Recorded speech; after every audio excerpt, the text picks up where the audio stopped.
Well, good morning. Welcome to the July 10th, 2025 Employee Retirement System meeting. And we'll call the meeting to order. We've got item number 2 on the agenda. We'll approve the meeting minutes for June 12th, 2025. A motion is second. Record your votes.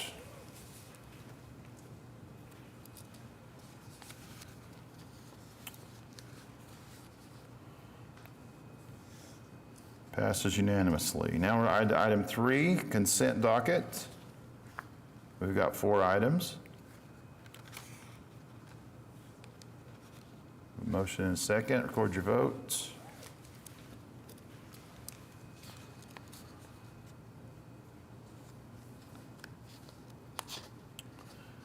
Passes unanimously. Now we're to item 4, ratify approvals. There are 8 items.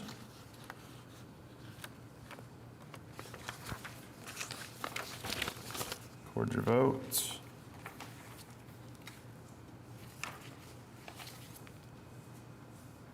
Passes unanimously. We're on item 5 is approve the claims docket.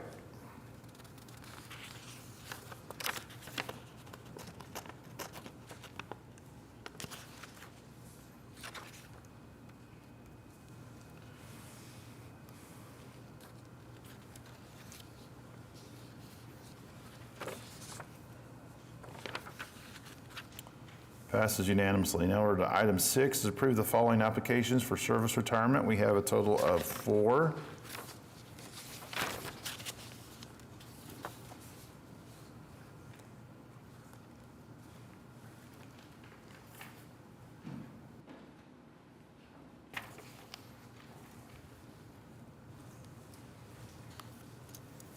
Now we're at item number 7, passes unanimously. We're at item number 7 is received reported death, authorized payment of the $5,000 death benefit, and approved continuation of pension to spouse. We have 2 items, or really 1 item.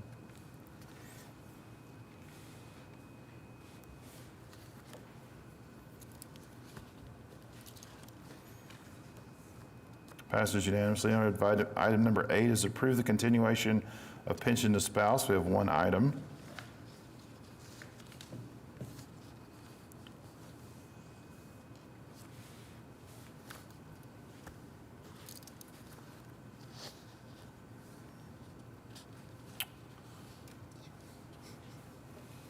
Passes unanimously.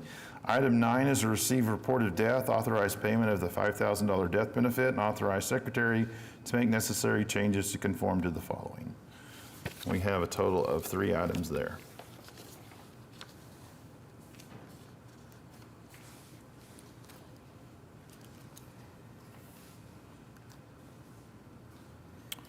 Now we're to item 10 is approve a request of the following to terminate vested rights and commence retirement benefits. We have 2 items.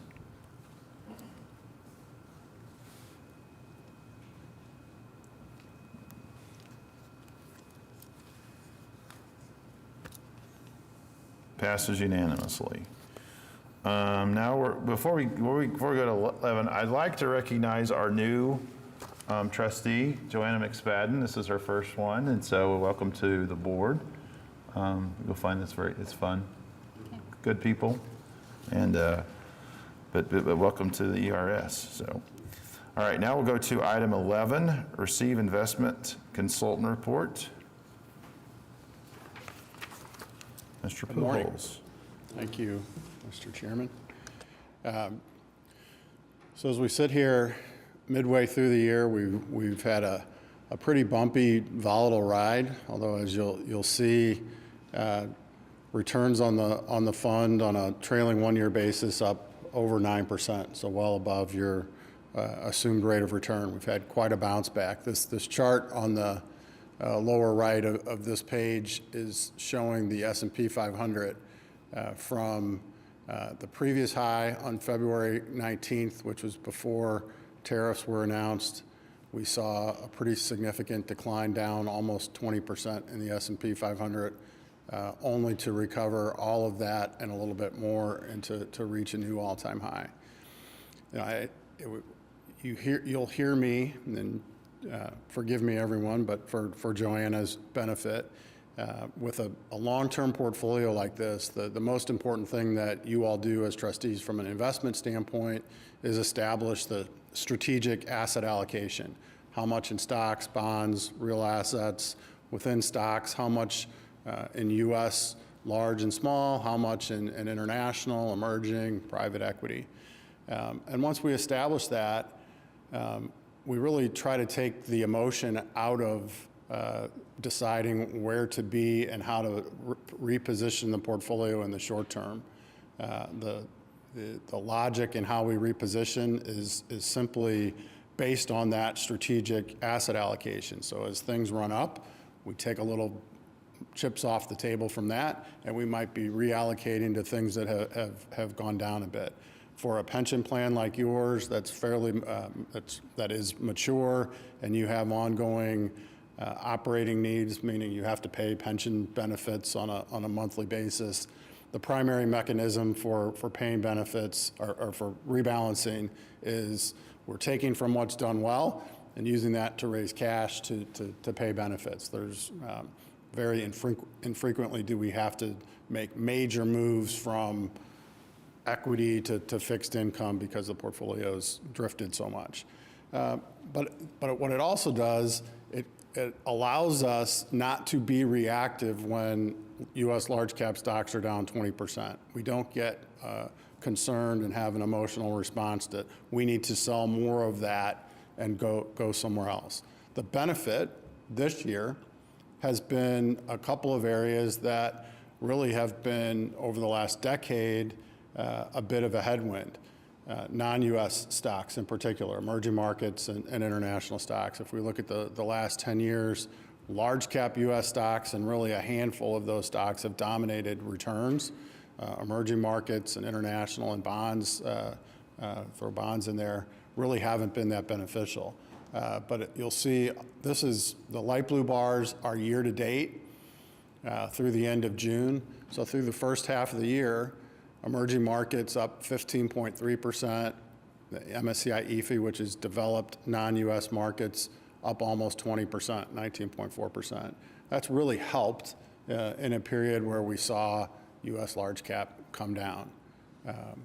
So overall, where we sit today, from a valuation standpoint, and we show this chart, really this isn't intended to be used to make big tactical short-term swings, because we've seen U.S. large cap based on this metric of PE, the current valuation of large cap relative to the historical average over the last 15 years. Large cap has looked expensive for some time, probably 3 or 4 years now. That's not necessarily an indicator that over the next year that it's going to underperform. However, that does go into our longer-term capital market assumptions. And so our capital market assumptions for large cap coming into this year actually came down a little bit. And that's looking out over a 10-year period. So large cap still remains a little bit expensive relative to historical, whereas non-U.S. markets still are looking a little bit more attractive, at least from a valuation standpoint, and we're experiencing that.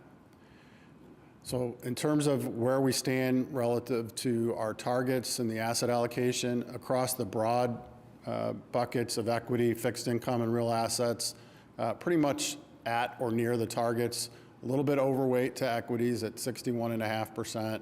Fixed income, while your bonds are slightly underweight, we do have a little less than 2% in cash, and your cash is actually earning about 4 to 4.5% right now. So if we include cash with fixed income, we're right at that 25%. Where we're underweight is in real assets. And part of this is due to a couple of years ago, we increased that target to 15%.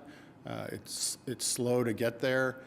What is underweight is what we call opportunistic real estate. This is, these are in private closed-end funds that call down capital over time. Starwood, Blackstone, Angelo Gordon. These are strategies that really have the ability to take advantage of dislocations in the real estate market. And so they've been slowly putting money to work, and we have quite a bit of unfunded commitments there, money that you've committed to real assets or real estate funds but hasn't been called yet, that will be called going forward. Within equities, you'll see large cap is overweight the target.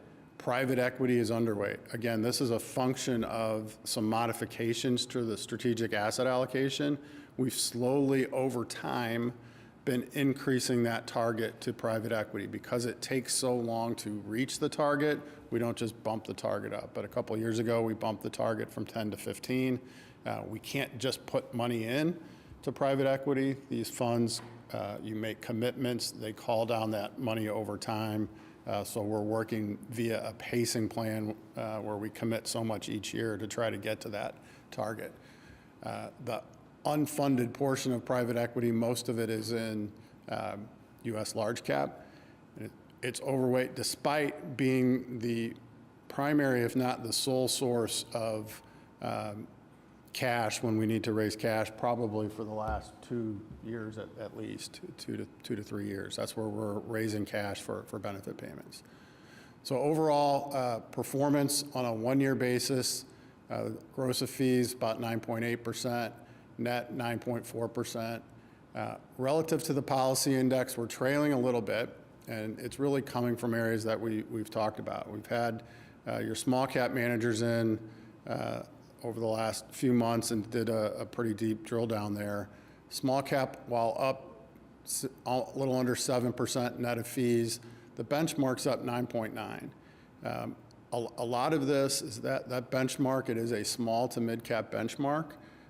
On the value side, Earnest is a small to mid strategy, small to mid cap value oriented strategy. On the growth side, Silvercrest tends to be more in the smaller end of the small cap market, which has been more challenged over the last couple of years as bigger names have done better. That's been a headwind. But you'll see last month, small cap was up 4.6%. Your small cap composite just for the month was up almost 6.5%. A lot of that was Silvercrest. In a month where small cap rallied, they were up 8.5% in the month, where the growth benchmark was up 5.8, which is what we would expect to see from that. Longer term results, and you've only had them in your portfolio since 2022, as we look at long-term results for that strategy, they continue to be very, very strong, well ahead of the policy benchmark. The other area that is creating some of this dispersion relative to the policy index right now that we've talked about is some of it is private equity, not so much in the 1 year, but definitely in the 3. But in the 1 year, the international overall, which is 14.5% in developed markets and 5.5% in emerging, while still up double digits, trailing the benchmark component for that in the policy benchmark. This has been what we've seen in non-U.S. markets, and we had it's been a few months since we had Lazard and Hardy Loevner in, but really what we've seen in non-U.S. markets since 22 is major swings in leadership in terms of growth and value. Real momentum led the way pretty dramatically coming out of COVID, and then deeper value led the way when rates bottomed out and started to come up a little bit. The two managers on the developed side, Lazard and Hardy Loevner, are closer to the core, and so when growth really took off, you weren't up as much, and then when value really took off, you weren't up quite as much. We put together a bit of a deeper drill down. Mary Ellen, if you could switch the chart to the other piece here. Thank you. So what this is looking at, the light blue, this is looking at the last 10 years, what we call the growth of $1, just compared to the policy index. This is of your non-U.S. equity composite, the last 10 years. So we're rolling all of your non-U.S. managers, developed and emerging, together here. You'll see at the bottom, it says what that is. So it's Lazard, Hardy Loevner, Wasatch, which is emerging market small cap, and Allspring, which is all cap emerging markets. since 2016, so that's about the last 9 years. Prior to that, Allspring replaced Von Tobel, which was an emerging market manager, and then for a short period of time, we had an index fund, and that was because, for those of you that were on the board, Von Tobel, we had the lead portfolio manager on that strategy abruptly left the firm, and so we made a quick decision to get out of that, and we parked that allocation in an index fund until we identified Allspring as replacement. So this composite, if we go back really to 2014, beginning of 2015, so last 10 years, and compare that, how that's done relative to the broad non-US markets. The light blue line is your portfolio, the dark blue line is the benchmark. You'll see for the most part, we were tracking along ahead of the benchmark up until COVID, and then in the downturn in COVID, we had good protection, down a little bit less, and then the huge rebound coming off of the bottom of COVID significantly outperformed, and really it was when we started to see rates go up in 2022, and then what I just talked about, a pretty significant swing from high growth to deep value outperforming, where the portfolio really just in the more recent term has lagged a bit. So over longer periods, this combination of managers we've been comfortable with. It's just in the more recent term is where we're getting this dispersion that you're seeing now these numbers here are all as of June 30th, but it hasn't looked like that over the entire period of time. The other thing that we just wanted to point out, and we looked at this with your small cap managers, with active managers, there's going to get outperformance, there's going to be periods of time where we lag, where they're not. What we're looking for is more often than not, where these managers can provide some excess return relative to the benchmark. And so what we're looking at here is the two developed market managers, Lazard and Harding Loevner. Lazard is more relative value. Harding Loevner is it's a growth-oriented manager, but more growth at a reasonable price, high quality. What you'll see here in terms of going on a rolling 3-year basis, going back, I don't know how far back we went, I think to the inception of these strategies. How many quarters do they fall into a certain percentile ranking? And you'll see Lazard on the left side, 68% of the time, they're above median relative to other international developed managers. And Harding Loevner, 62% of the time. There is going to, so that's a pretty high percentage of time where they're outperforming the market and peers. But there are going to be periods of time where they trail. Right now, we're in one of these periods. It's more in the third quartile. Still, no qualitative concerns about these managers. We're still comfortable with these managers in terms of their approach, process, and team. But if you just now go back to the ASAP and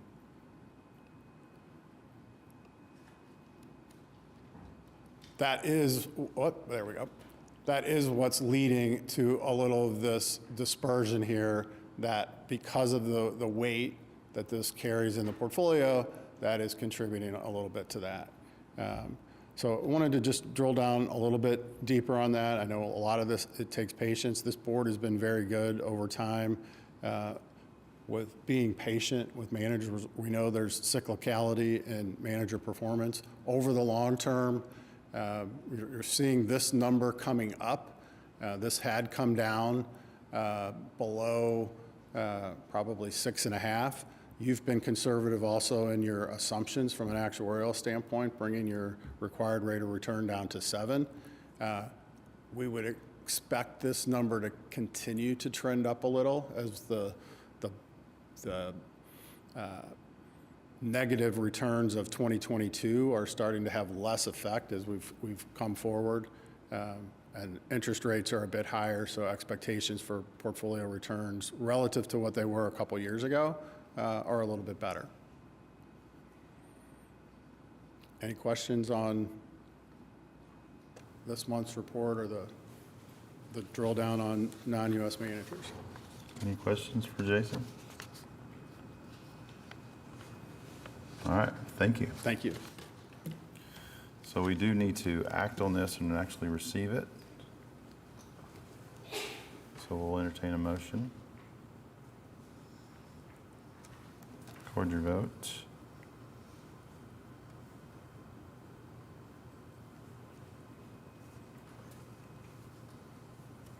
I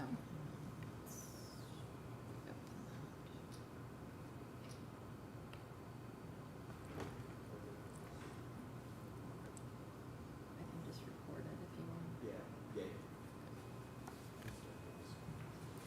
All right, it passes unanimously.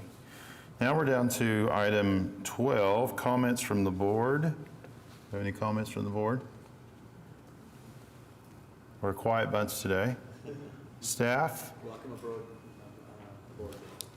Thank you. All right, citizens?